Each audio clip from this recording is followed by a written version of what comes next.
Hello, I'm Maiki Oreta, and welcome to Trade Talks, where we sit down with industry leaders, innovators, and change makers who are shaping markets, challenging norms, and making an impact. Here we explore the strategies that drive progress, the challenges that push industries and communities forward, and the ideas reshaping the way we work and live. What's new, what matters, and what's next? Let's find out together.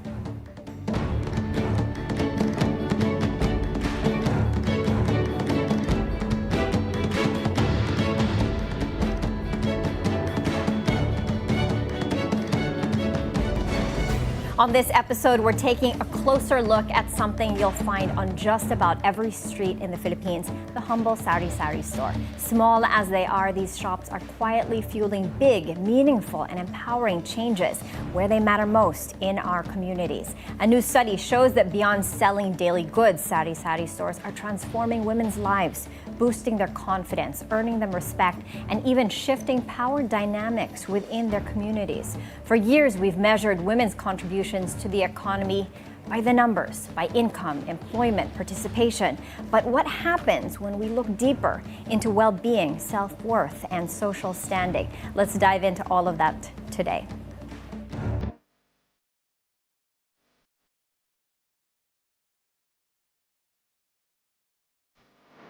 The study, Gender, Micro-Entrepreneurship, Human Flourishing, Exploring the Experiences of Women, Sari-Sari store owners toward inclusive growth, takes us inside the lives of women Saripreneurs, how they run their stores, navigate challenges, and unlock a new kind of empowerment, one transaction at a time. Joining us are the researchers behind that study, Diana Ruedas, Senior Research Specialist at the Philippine Institute for Development Studies, and Ayla Gutierrez, Professor and expert on gender empowerment and development. They traveled across Luzon, speaking to hundreds of women, mothers, widows, survivors, who now see their Sari-Sari stores as so much more than a source of income.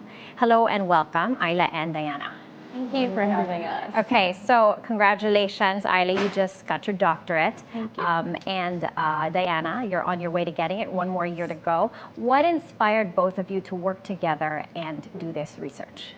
I think to start off, we were both interested in doing research on women. More specifically, we wanted to look at women's development and empowerment. And that specifically, we wanted to look at the informal sector and marginalized industries.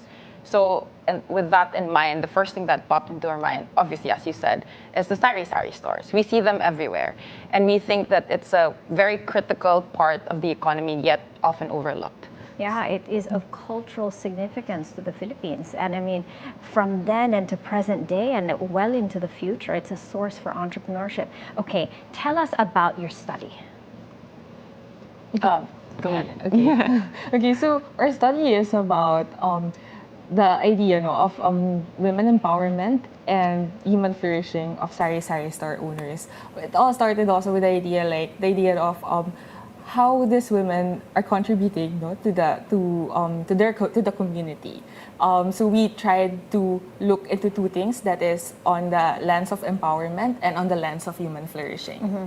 Let's talk about the scope of your field work. You went all across the country and you interviewed over 300 women Sari-Saripreneurs. Can you tell us about that experience going out and how many communities did you talk to for this study? I think for this study, we focused more on Metro Manila.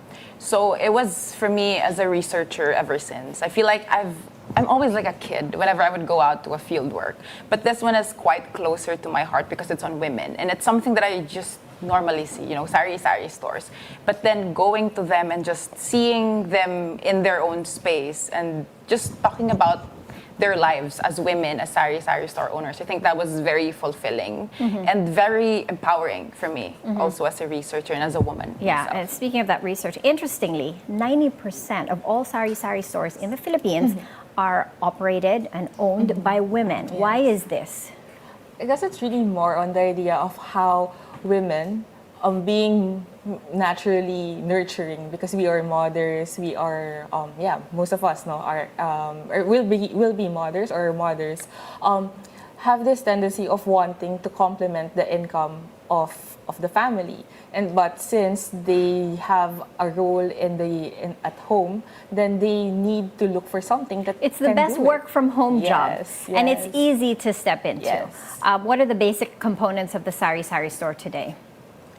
Basically, you would start off with food, sardinas, Yeah. rice, pancit canton, and then there goes the soft drinks and all other, I guess, chips that you have, and hygiene, like shampoo, laundry soap, and stuff. So those are the basic And necessities. interestingly, we've got these Sari-Sari stores all over, but we also have little convenience stores all over, especially in the metro. Interestingly, these Sari-Sari stores don't compete with those stores. Why is that? Basically, it's more on the idea that the Sari-Sari stores know their customers because they have a personal relationship with them. Like in a community, they The real know KYC, yes, KYC yes. in depth. Yes, KYC in depth because they really know each one. So there's personal relationship, so there's loyalty also among their customers who are actually their friends because these are their neighbors. All right. How does it elevate the standing of women to have a Sari-Sari store within their community? I think based on the study that we did, we saw that their ownership of Sari-Sari stores actually contributed a lot to their social standing. First, in terms of how they are able to take on their roles as not just mothers, but also as business owners and leaders. So when we say leaders in their communities, we of course acknowledge the fact that Sari-Sari stores are not just stores. They are like hubs for social interaction, where mothers and kids bring their conversations together in that hub. And I think in that way, these women who own these Sari-Sari stores create an avenue for such strong social networks to happen right in front of their stores. Tell us how and why your study is different from other studies that have been conducted. From my understanding, a lot of the studies that have been conducted are purely economic, but you focus as well on the human flourishing side of this. Talk to us about this initiative in depth. I think for our study, I mean, Dan could add later on, but I think the main precursor for a study was to try to break the mainstream studies on Sari-Sari store, that we tried to envision Sari-Sari stores as stores that needed to grow. But here we wanted to focus on the women's side, wherein they're not just contributing economically, but they're actually contributing socially, psychologically, in their own communities. And I think that's one of the strengths, really, that's intrinsic to women. How does we that want to happen? highlight. Through the humble Sari-Sari store? I mean, the Sari-Sari stores, we measured it through our empowerment and human flourishing models. So we saw in our study that while they face economic challenges, there are other aspects where they thrive. So for example, in psychological sense, we are very happy to report that these women have a strong sense of identity, confidence, and a sense of freedom because of their ownership of Sari-Sari stores. And in terms of how they're contributing socially, that's also, as I've mentioned earlier, this is how they relate to their neighbors, how they are called as madam in their own right, which they take pride of, because that symbolizes the recognition and the respect that they earn from having Sari-Sari It's an stores. avenue into entrepreneurship. And having a Sari-Sari store, you know, the younger generations within it, especially within that specific household, see what it takes to become an entrepreneur through the lens of, you know, being a child of the owner of a Sari-Sari store. How does it change the family? It changed the family because you have their it's like having another sibling or like another baby in the family that the family takes care of. So for example, like normally like what we see among Sari-Sari store owners, that the mom is the one managing the store. And then there are like help from the son or the daughter who's more available to make bantay, quote unquote bantay, right? The store. So somewhat the skill of managing the store is transferred also to the other members of the family. And speaking of the skill, touching on the hopes and dreams beyond this simple Sari-Sari store, the dream is for growth. Yes. The dream is to take this Sari-Sari store, grow it. I mean, you're starting with the basics. You're starting with non-perishables and maybe go into frozen items and to become a real grocery store. Yes. And the dream is to maybe one day make it mana to your own kids, right? Yes. Can you talk to us about, through the experiences, through your field work, how the growth of the Sari-Sari store has been, and have any been passed on to other generations? I think I could speak on behalf of our interviewees that it was very heartwarming to see that they have dreams to grow their Sari-Sari stores and how they would tell their stories, wherein they started off as rice sellers first. and then they would start selling the basics, the sardinas, to complement the rice. And then they would talk about growing it in a sense that they're not now offering home-cooked meals. Yeah, it's just Yes. it's just organic entrepreneurship in a very informal economy. What resources do they have to help them as they try to become the best version saripreneurs? What government incentives or what government assistance can they tap to expand their knowledge base and to really grow beyond a simple sari-sari store? No, well, actually, we have, I think, the programs from the government, it's already there. Like, there are a lot already, but maybe there's like some space for implementation so that more sari-sari store owners across the country, could actually know about it and could actually take advantage of those programs. Is there a formal association of sari-sari stores in a country? It's just interesting because it is such a culturally significant avenue in the Philippines, culturally relevant, important for human flourishing and for economic development. Is there an organization that brings together all the sari-sari stores in the Philippines to represent their interests in government, for instance? Yeah. In doing our research, so far what we've seen is there's an organization for sari-sari stores together with carinderia and other ambulant vendors, but not Nothing specifically. specific. That's on interesting sari-sari because when you stores. want, people representing you in Congress, you want people to represent the humble sari-sari store because it's all over and it's such an inherent need in Filipino culture.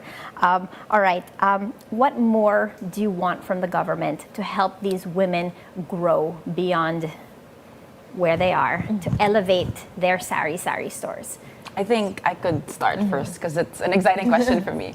I think for me, policies that really create a supportive ecosystem for women in general, including women entrepreneurs. And that means for me that first, that we acknowledge that women contribute to the Philippine economy, not just in an economic sense, but we recognize the work that we do in terms of the care economy, in terms of how we're contributing socially in the well-being of the Philippine society. And then second, I've always vouched for this ever since I've been doing research on women, but hopefully that the government could see women not just as beneficiaries and recipients of policies, of initiatives, but we see them, that they see us as active partners of change, that we are in fact not just beneficiaries, but we can contribute as well into whatever outcomes, development outcomes that the government hopes to have. Absolutely. Diana, did you want to add to that? Well, actually, the same with Ayla, especially the second one, the idea of collaboration, that women are not just beneficiaries, but collaborators, because there are a lot of significant characteristics of women that could be adopted, not just by women, but even by male. For example, the one of empathy. I mean, everyone could always be empathetic. Probably for the male also, like when they try to open their eyes, like the empathy could be there because we're all human beings. So the idea that we can always, like women can always be a collaborator in not just in sari-sari stores, but even in other industries. Okay, I'm going to have to ask you to hold that thought. We're going to be taking a quick break. Trade Talks, Economy in Focus. We'll be right back.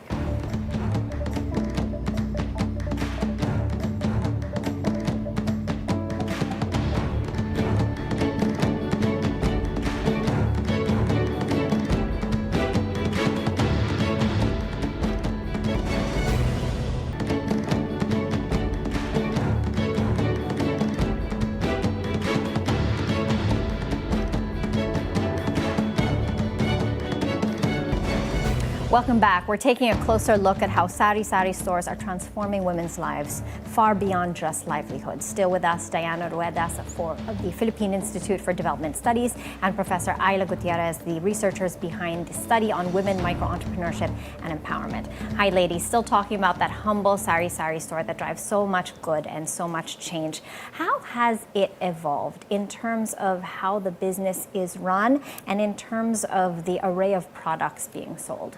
I think based on our study, it's really both an evolution and a non-evolution. Evolution in a sense that it's nice to look at how these women are able to feel out and see what is needed in the community, and then that's how they evolve. They're filling an enduring need. Yeah, so okay. as you said, like knowing your customers, that's really how they evolve. Knowing what their community needs is how they also grow the industry. but also at the same time non-evolution in a sense that because that's how it's been traditionally made. Like really talking to your customers and asking for what they need, but also trying to incorporate little by little some innovation, such as like online payment schemes and bundling of some products. So Did you those see a kinds lot of things. that? Innovations in terms of payment schemes and bundling and promotions. Did you see steps in that direction? Right now, there are not much about it. But with the likes of, for example, because we partnered with Packworks, for instance. So Packworks is a social enterprise that caters overall total management solutions via an application. So it's more technologically advanced. So with those things, that probably could be like a start for them. But so far, in terms of payment, at least adoptions of digital payments like digital wallets, so GCash and Paymaya, there are some, but not a lot in general. What are the biggest takeaways, unique insights that you gained from all of your field work? I think for me, the thing that warmed my heart the most was that these women aren't just, because usually our mantra is that, okay, let's give women jobs and then that's fine. They get money, that's fine. But here we see that it goes beyond that. They have income, but they also get a sense of economic independence. They get to choose how they would spend their money. They have autonomy on how they would use it. But at the end of the day, they would It's still financial choose... literacy. Yes, It's an yes. education in financial But literacy. still, they would so still these choose- these stores are so powerful, right? It's so powerful for the communities, for the women that drive them. All right. How do you imagine the Sari-Sari store of the future will look like 10 years from now? What aspects will remain the same, and where do you see things changing? I think probably the things that will remain the same is the idea of the needs, like the Sari-Sari stores will always have the needs of the community. And I guess that needs also comes from the femininity of the women, in the sense that, I mean, for women, it's easy to spot what's needed and what's not needed. I guess that's how it is in every family, right? Like the mother understands what's happening to the kids, to the family, etc. Same thing as applied by women. The responsiveness in terms of the products. And the being products, sold. yes. This 2025, what is the best-selling item in a convenience store right now? And is it the same across the board nationwide, or very different depending on the community? I think it depends on the community, but since we focused on Metro Manila, it's really soft drinks. Soft drinks, okay. And what next? Pancit Canton And the sardines. Yeah. Okay, so it's food and Yes. and a little sense of enjoyment. The soft drink is a little extra. All right, for a woman just starting out, what tips can you give her on executing a good Sari-Sari store? I think we've mentioned first and foremost, they have to know what the community needs.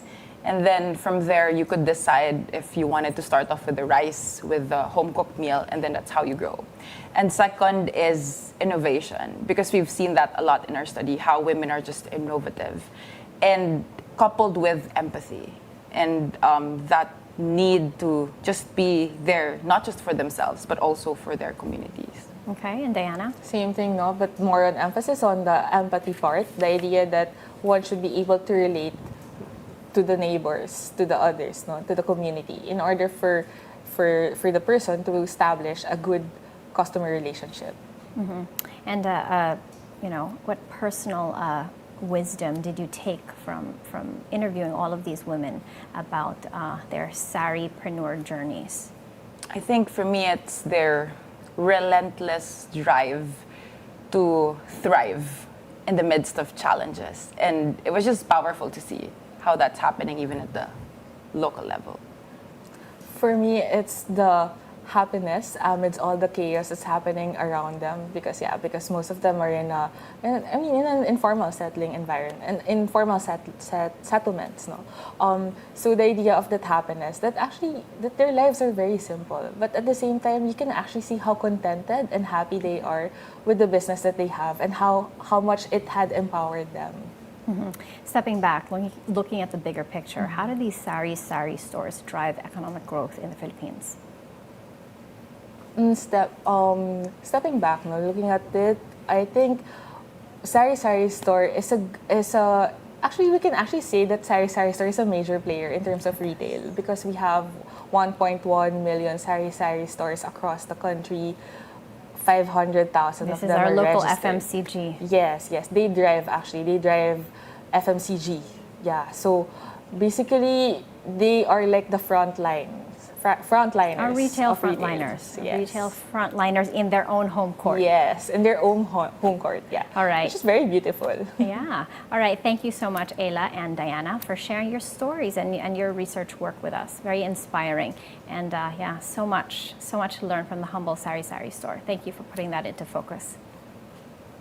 And that's it for today's show. I'm Maiki Oreta. Stay up to date on the latest in business and the economy right here on Trade Talks. Keep it here on BNC, the Bilyonaryo News Channel.